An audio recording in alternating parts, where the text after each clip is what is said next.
iyo haddaan musuq maasuq xal loo helin haddaan kuu sheegayaa Soomaaliya rajo ma leh ilaa lala xisaabtamo hantidii wadanka waa la dhacay waa la socotaa madaxweyne xasan sheekh maxamuud iyo ra'iisul wasaarayaashiisii waxyaalaha yaab kale waxa kamid ahaa 4 sano Soomaaliya musuq maasuq ka dhacay 25 sano la soo dhaafay kama dhicinin hantida wadanka meeday wasaaradihii meeye dhulkii wasaaraduhu meeye dhulkii ciidanku meeye dekadihii meeye hantidii qaranka oo dhan waxa lagu iibiyay waxa la bilbasaad alcalami ama mataqaana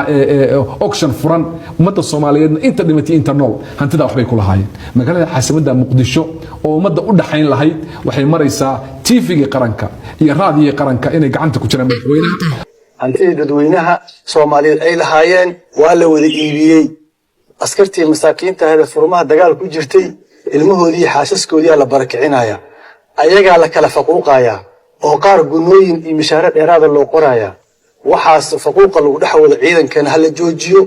hantida dadka dadweynaha Soomaaliyeed leeyihiin ee maalinba mid la iibinayana hal joojiyo hantidii dalka waxba kama dhimana way dhamaatay hantidaana meel ay aadayso ciidanku lagama arkin wasaaradda maaliyadda bangiga lagama arkin meel ay aad lama yaqaan wax yarna ma aha waagi hore dadku waxay isdhaayeen wax kooban waa la iska dayn doonaa laakiin hadda waxa muuqata sidii loo bartay iska wad laakiin aniga inaan guri cariish deganaado iyo guri jingada inaan dhisto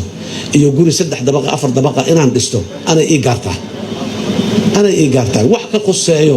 hooyada Soomaaliyeed ee cunugeedii in iska u dirsata rabtaa ma jirto waxaad moodaa inuu madaxweyne Soomaaliyeed ahayn yahay cunug dhalinyaro oo social media ka qaylinaya kale qabdhahay shacabka xaga galay waxaan dhiganahay xaga galay askarigii sidarad wuxuu dhahay askarigii boqol bar qaadan ha qaata ma aska tago iyo madax u yahay su'aal ku dinaa niga dhahay maxay iga galay iyo shacab iyo madaxweyne u yahay madaxda Soomaaliyeed waxa u maleysaa inay u heshiiyeen shacabka Soomaaliyeed madaxweyne wadanka nooga tag Soomaaliya isku dhameertaa Ethiopia kiska soo siisay guriyaha ku dhisatay waxa leedahay ummadda Soomaaliyeed wax ay galeen macna wax ma laga qaban karo xasan sheekh waa tagay wax laga ma qaban karo madaxweynaha mar wax laga qaban laakiin hadda ma jirto wala mucaarad iyo iska qaylinayaan dadkan waa beentood waxay ka qabanayaan shacab maanta qaylinay oo mudaharaad ma jiro shacab awood lama jiro shacabka dhan saliiga looga bixi dhiig wada baranbaro waa iyaga dhan awood ma lahan